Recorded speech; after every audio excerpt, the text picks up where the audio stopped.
Welcome in, everybody, to the Flagship podcast interview. I am Chip Brown of Horns247.com. Excited to be joined by my man, Jeremy Hills, former running back, now elite performance coach, and president of The Collective, which is, I love this, when I was doing my research, a social performance club.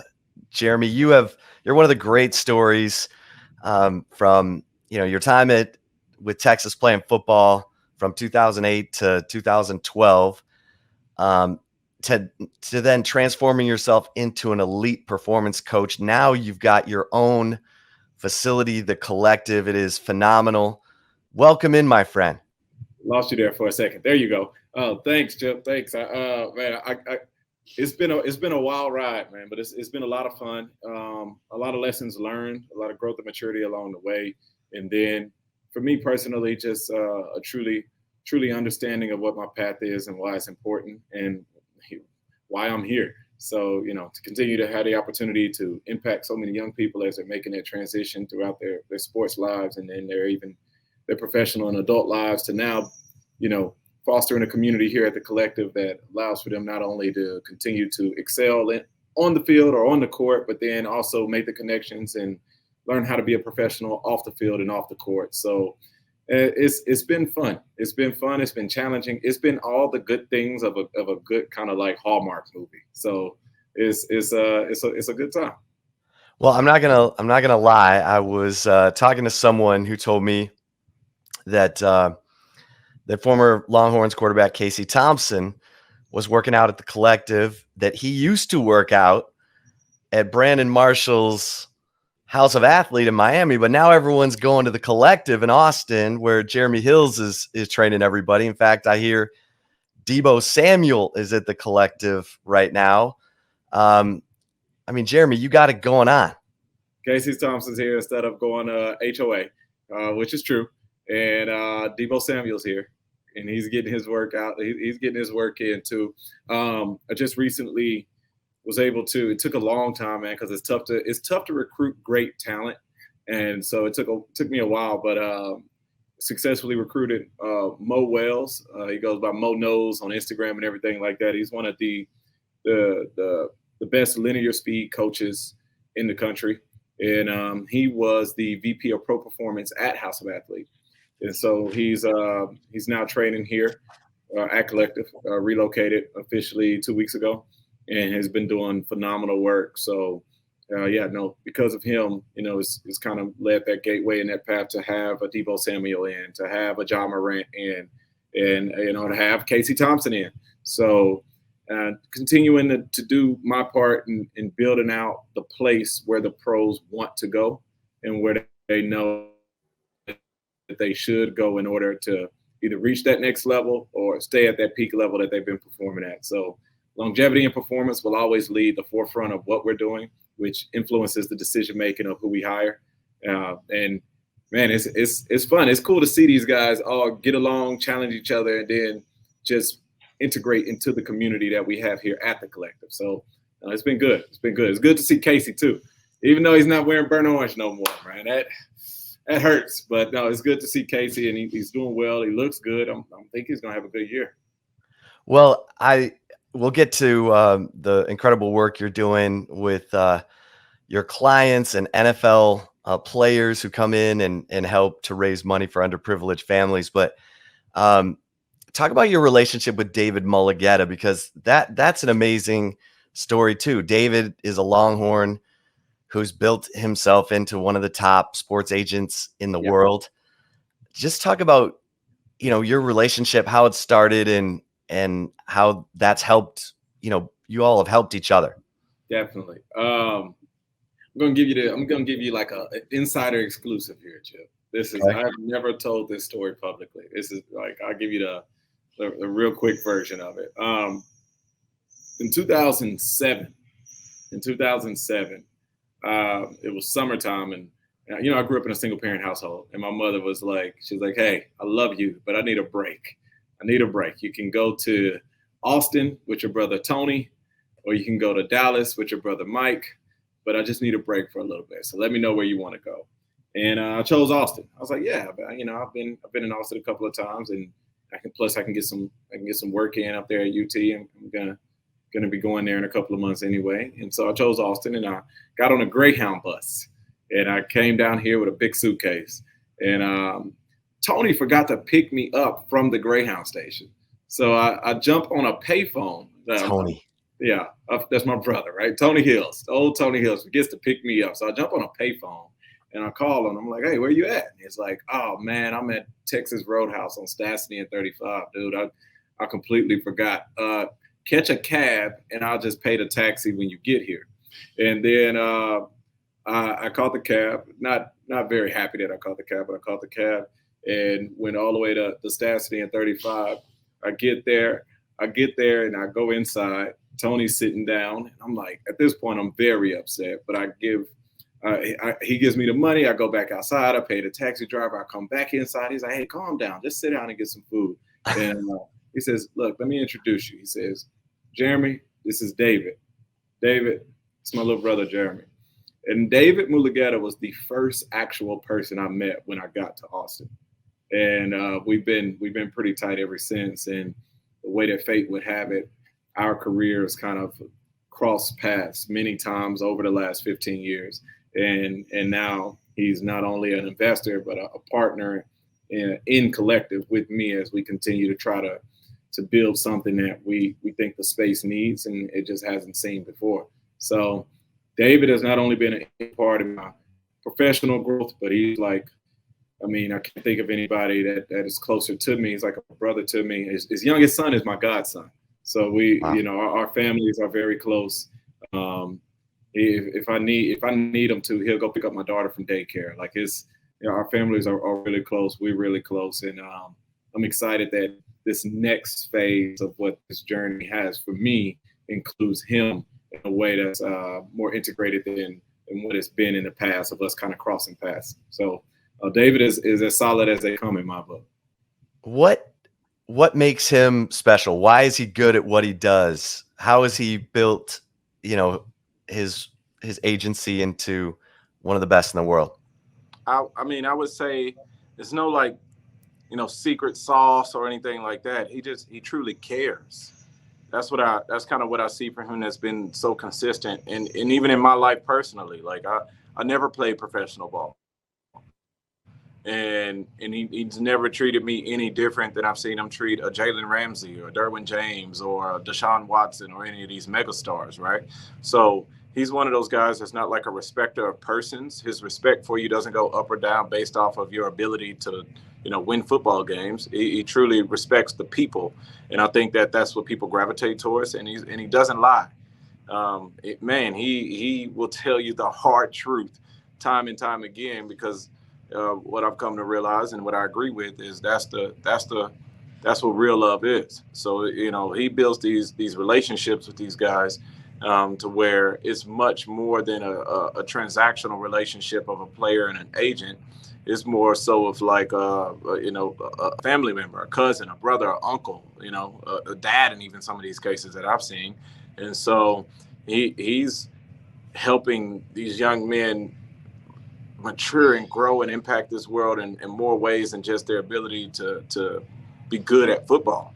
And then they, with knowing that they have somebody like that supports them and knowing that they have somebody like that believes in them and truly goes the extra mile time and time again to make sure that they get everything they deserve as a player, I think it puts them at ease and they're able with a clear mind to just go perform well. I don't think it's a secret at all that, like, if you think about what he did, I want to say in 2018, 2019, he negotiated $250 million in contracts over the course of 7 weeks.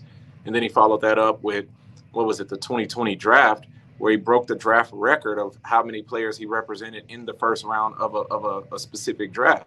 Like, there's no secret that there's a reason why the best talent that this world has seen as far as football goes year in and year out continues overwhelmingly to decide to trust their careers and to be in the hands of him. And you think with a lot of these guys, they can get paid anybody they sign with, they'll pay them. There's not a team alive right now that would decide, oh no, we're not going to pay I don't know, Jalen Ramsey. Jalen Ramsey is not. No, everybody has him as cornerback number 1 on their board, but Jalen trusts David for his career for a reason, and I think it's things that are much more outside of the actual, again, the job description of a player representative. So he's one of those guys that like redefines what that role looks like in those guys' lives, and he's I mean, it's the reason why he's a partner in this business with me. It's the reason why I trust him to go on this journey with me, because I know what he brings to the table from just a work ethic standpoint, a creativity standpoint, and then again, he truly cares. He doesn't get involved with stuff unless he does. So I know I'm going to get, which sounds absurd thinking of how busy he is, but I know I'm going to get the most out of him every single time.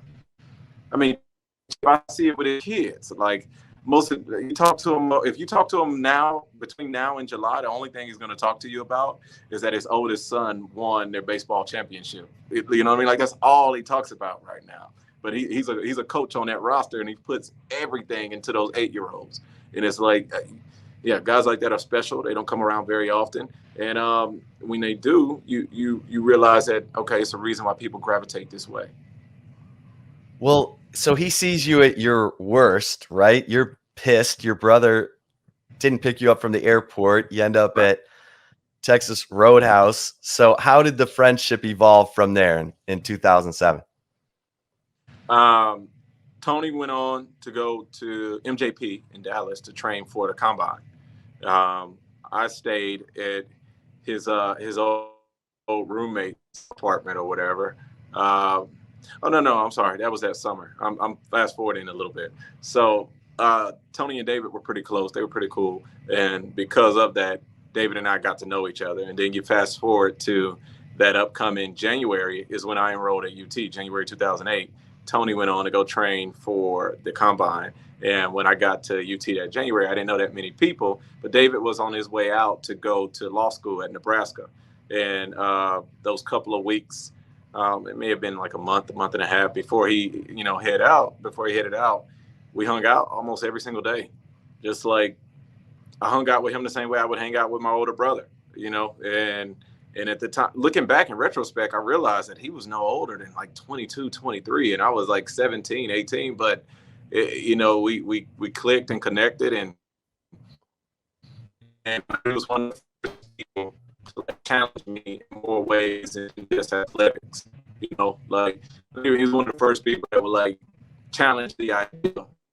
And that 18 Jeremy's head, he was the only one that challenged the idea, like what's next to play pro football. The number 3 all-purpose back in the United States. I'm definitely gonna play pro football. He's like, okay, but even when that's over, what's the plan?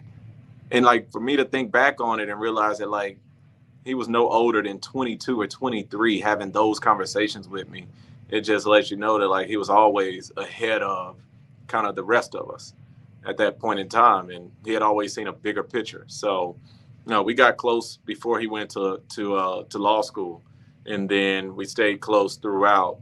And I mean, the friendship kind of evolved into more of a brotherhood, and it's been that way since.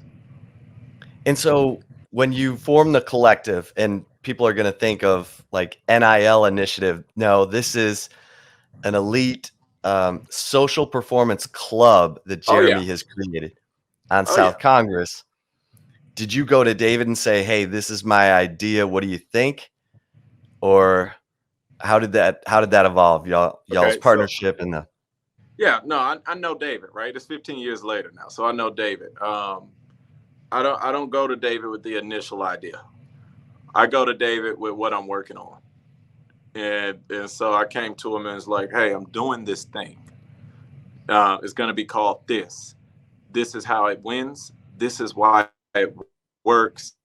This is how it changes what's being done in the industry. This is why it's a disruptor. And then I already had a deck that we had already put together, me and my 2 business partners that I'm in business with, the collective. And I shot it up to him and said, take that, let me know what you think. And about 3 or 4 days later, he came back to me like, yeah, no, I want to be involved with this. And so, and the rest was kind of history. But no, this isn't like this wasn't designed to be like a sport performance facility. This wasn't designed to compete with Exos, for example. What I wanted to create, from being super transparent, what I wanted to create was a space for not only the professional athlete or the amateur athlete, but for the business athlete. I wanted the tech guys. I wanted the CEOs, the entrepreneurs, the people that are they're working. I don't want to say real jobs, but they're working in the job force. But they're probably former athletes themselves at some point. All-state point guards who are now hedge fund managers, and whatever the case may have been. I wanted to create a facility that felt like home for that community, as well as create a community that could be advantageous for each other outside of this facility, which has been it's been really cool to see. It's been unique to see business partnerships and ideas formulate here and then come to realization or execution outside of these doors. Like to see the idea happen here and then for it to really take place and transpire elsewhere. As I try to explain it to people, like, I grew up watching this show called Cheers, and it's like, if you ever remember the intro song to Cheers, it's like, sometimes you want to go where everybody, I wanted this to become like the wellness Cheers. I wanted people to choose collective on their best day as well as choose collective on their worst day. I wanted this to become the second home for so many people, and that's why, we went all the way in. We brought out a chiropractic medical practice, and so we have chiropractors on staff. We have physical therapists on staff. We have massage therapists on staff. We have IV bars here with Alive and Well. We're partnering with Alive and Well for their IV bar. We have mental performance coaches here. There's yoga instructors. There's a 4,000 square foot co-working space upstairs. There's a lounge. There's cold plunges and a hot sauna and an infrared sauna.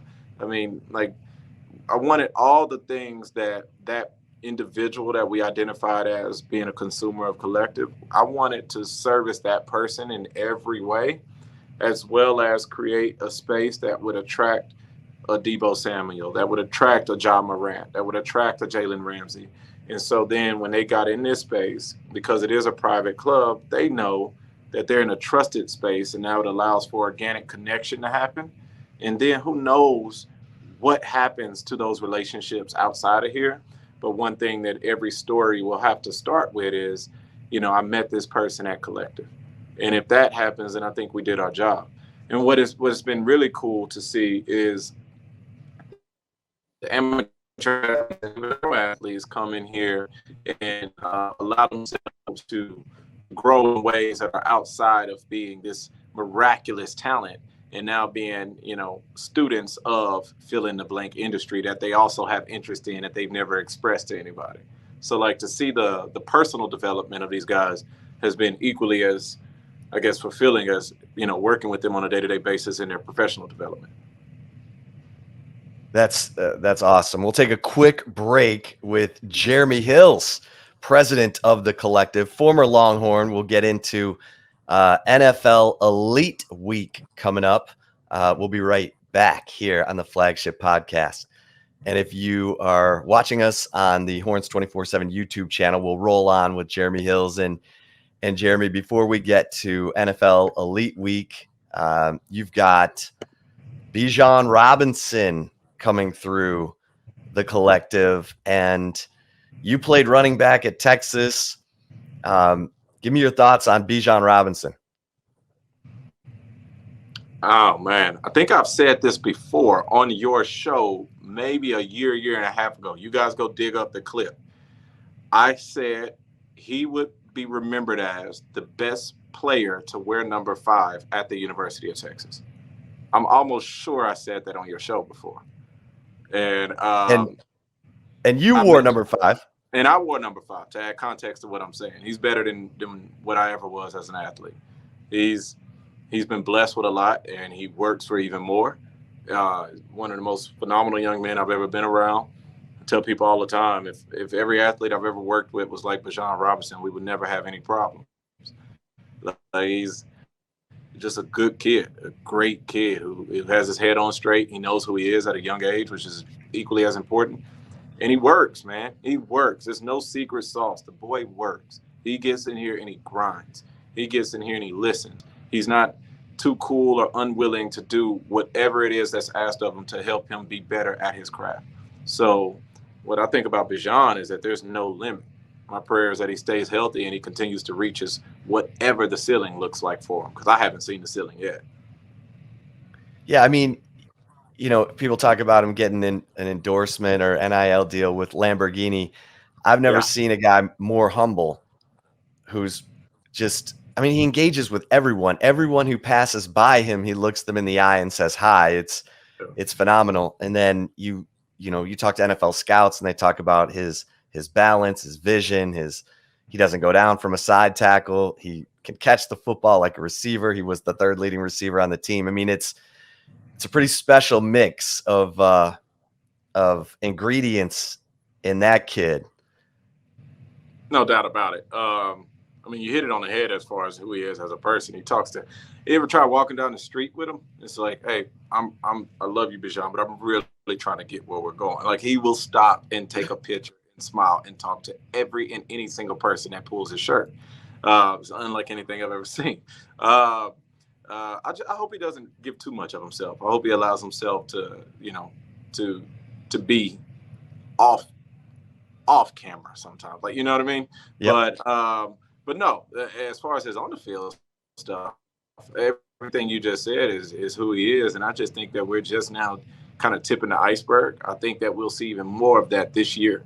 We've made a concentrated effort of helping him improve on all the things that you just named.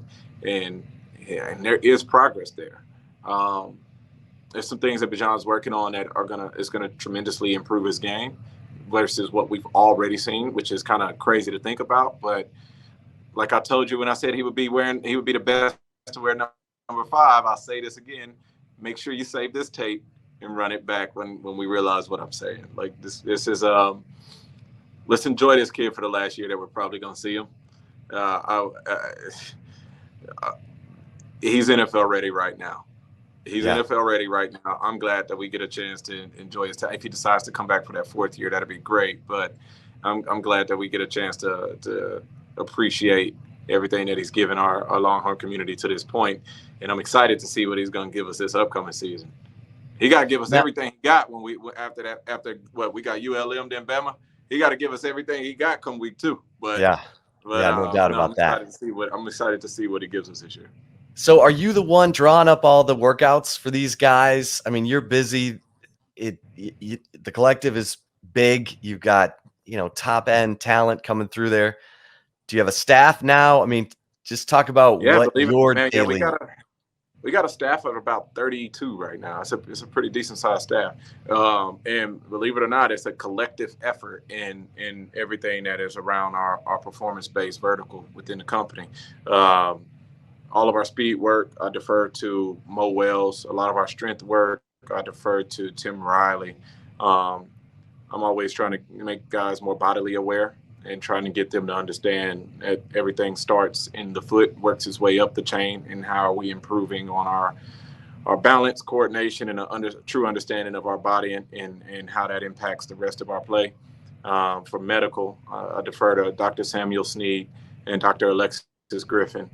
And then obviously Lauren Brown leads all of our recovery methods with the massage therapists and the yoga team. So again, it's a full team trying to make sure that we're doing our part. And even if it's a small part, we're doing our part in helping any athlete that comes through that door that trusts us with any piece of their career. Now, if someone wants to be a member of the collective, what is there initiation fee, monthly dues, all that? Yeah. Well, there's an initiation fee, there's monthly dues, but what I tell people is, like, I think the value far outweighs the cost. What I like to speak to is the fact that you have half of these members at one point, probably if you were in Austin, in the central Austin area, you were going to Athlete Generator Lab for your recovery. You were going to Equinox for your gym piece, and you were paying the park at both of them. And if you add all that up, we beat those costs, 10 times out of 10. So we have everything Athlete Generator has here, We have everything Equinox has here and a plethora of more. You know, you can go ahead and cancel that WeWork membership too, right? So we have that. And then more importantly, probably the most important is that we have a parking lot outside that can fit 150. So every single member here gets a parking pass, and a lot of times our members come here, they'll park and then, you know, go do whatever they were going to do on South Congress anyway. But yeah, so just the convenience of being a part of this club. And the number one question we try to ask is, how are we adding value?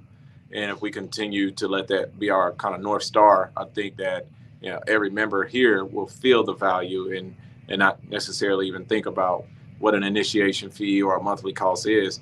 You know, Chip, this is a true statement. I've actually been approached by members that have told me we should think about raising the prices because we're giving too much away, right? But for me, it's more so, again, like, how are we curating the right community? What does that community look like? And how are we, again, adding value? I think it's awesome. I mean, again, I just love the vision that you've had. You've been so persistent. You've worked your way, you know, from the bottom. Now you're here. And I love that you were a part of the Texas Longhorns at a time. You know, I talk about that 2008 team as I thought that was the best team in the country that year. You were a freshman on that team. Yeah. And then you were there for 2010, which was tumultuous, and even a little bit after that. Yeah. So you're a smart guy. You're all about the intangibles. What is missing from the Texas Longhorns football program, and are they getting any closer to finding it? It sounds crazy, but I think that the days of us having the overwhelming majority of talent versus a competitor, I think those days are over for college football. I think there's a lot more parity throughout college football, honestly. Like, I mean, I've watched last year, I'm a college football junkie. I watched Wyoming play some games last year and thought, damn, they look good. I watched Utah play last year. I watched, who was that? South Carolina. And even, you know, I'm always keeping up with Old Mac. And I was watching North Carolina. And I'm like, man, there's some talented ball. Kentucky looked good at different points during the year. Even our little brothers, Texas A&M, looked good at different points during the year, right? And it's like, when I look at Texas, I'm like, listen, we got to show up and play ball. You're not going to just roll out and beat Texas anymore, and then that's enough, right? You've seen Baylor go from zero to hero over the last 2 years. And what I think I see now in my time spent there and watching what Sark's building and what he's doing, I think this might – I don't want to jinx it, man. I think this might be the right guy for the job, and I think this might be the right time for it to happen. I see the work mentality is now there along with the talent. And then one thing that I haven't always seen that I do see now is an understanding of an assignment when you talk to the players. Like, that lets me know that true development is happening. We're not just recruiting a 5-star kid that's a great talent, and then 3-4 years later, we're like, what happened? This kid didn't just all of a sudden forget how to play football. Development has to happen along that way. And I think what you see now is, like, the players are developing. They're buying into the system. They're buying into what, you know, they're drinking the punch. They're buying into the oneness that it takes to be good and to be great. And they're tough. They're tough. I like the strength program that they're running over there. I got a chance to see what Coach Torrey's over there building, and I'm like, man, you guys might have put it together. Now it's just a matter of going to show everybody else that you put it together. Obviously, they have to answer the QB1 question. I don't believe that there's most teams that are great have one quarterback. We know who that quarterback is, and that's just because by nature of the position, majority of the time the QB is the leader. So QB1, when that's answered, if everybody kind of gets behind who that person is and that person turns out to be who they need to be for this team, I think you'll see Texas be who they need to be.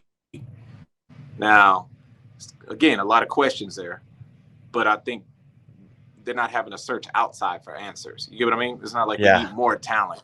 We don't need a better this or a better that. They got the guys. They just got to go play ball and believe in what's happening.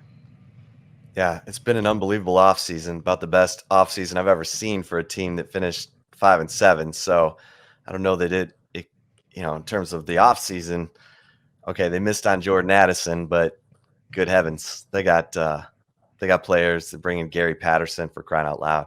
Well, Jeremy, I Right. know you're tight. I know you're tight on time, but tell us about NFL Elite Week. Yeah, I'll tell you guys about this. I do got to run after this, Chip. NFL Elite Week, man. I'm very proud of this thing and what it's become. A little bit of history about it. It started out as Earl Thomas DB Week, and Earl, this is like 2016 maybe. He wanted to give back to younger defensive backs because so many. You got to think at this time he's on top of the world as the best. Sports Illustrated called him the defensive back of the decade just shortly after this time. And he's on top of the world as the best DB we've seen in a long time, maybe since Ed Reed, Troy Polamalu. And he wanted to help the young DBs who were always hitting him up about how do they get better. Believe it or not, NFL players do reach out to other NFL players trying to keep their job and get better at their craft. It's not like you made it to the show and then boom, you know everything. That's not how it works.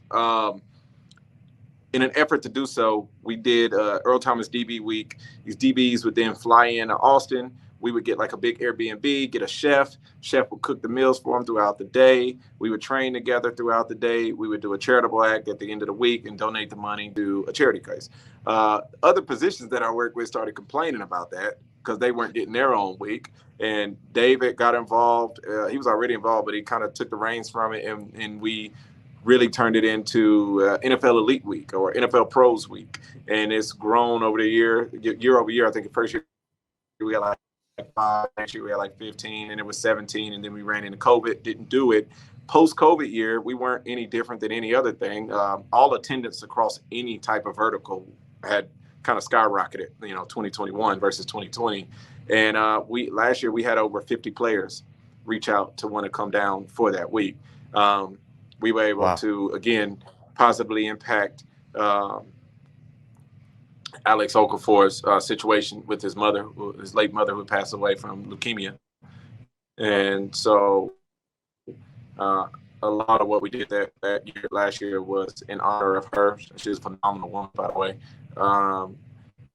And then also with the Fair Catch Foundation, just again trying to give everybody a fair chance at life is kind of what the Fair Catch Foundation is all about. And as they continue to serve underdeveloped and underprivileged children in different areas, not only around Austin, but other communities around Texas as well, and different foster homes, et cetera.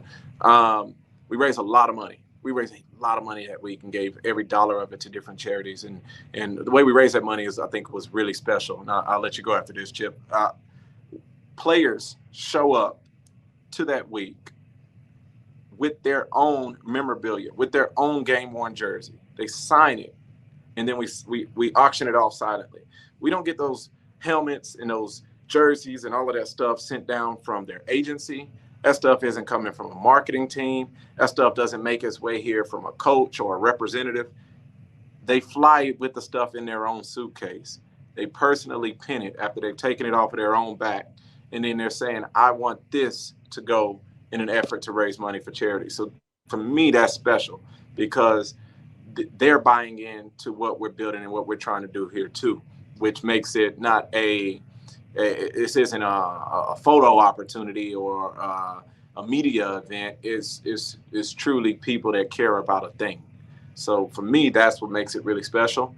And I mean, we're going to do it again this year. It's now officially become, I want to say what we told, the largest NFL related event, not directly sponsored by the NFL throughout the offseason, as to where we're anticipating having 72 different pros representing every single team in the league this year. So July 5th through July 10th, it'll be pretty busy around here, but don't worry, we'll manage. And let's see if we can positively impact the greater Austin community one more time. Is there a website where people can get more information or?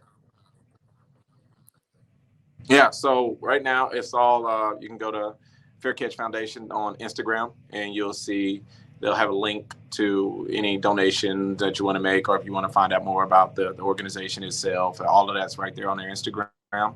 And then for Collective, yeah, I mean, thecollective.com, or, again, we're collective.inc on Instagram, or my personal page, jhills5. You'll see the link to Collective in there as well. And we're growing this thing. I think we're growing it the right way. And more importantly, Chip, man, I'm having a hell of a lot of fun, man. It's a good time. It's the best. If you're having fun and it's your passion, it's not work. And that's what I love about you, Jeremy. That and the fact that you scored a touchdown on your last play as a Longhorn. Now, it did involve your leg getting broken, but hey, you went out in kind of like William Wallace. That was the best play ever because that was the best play ever for me because it jump started everything that I'm doing now. So it's like, what other like that was it. That made it all worth it. Didn't know it at the time, but that made it all worth it. I love it. Jeremy, you're the best. I know you're going 100 miles an hour. Thanks to everybody for listening to the Flagship podcast interview. For Jeremy Hills, I'm Chip Brown. Until next time, stay safe and keep the faith.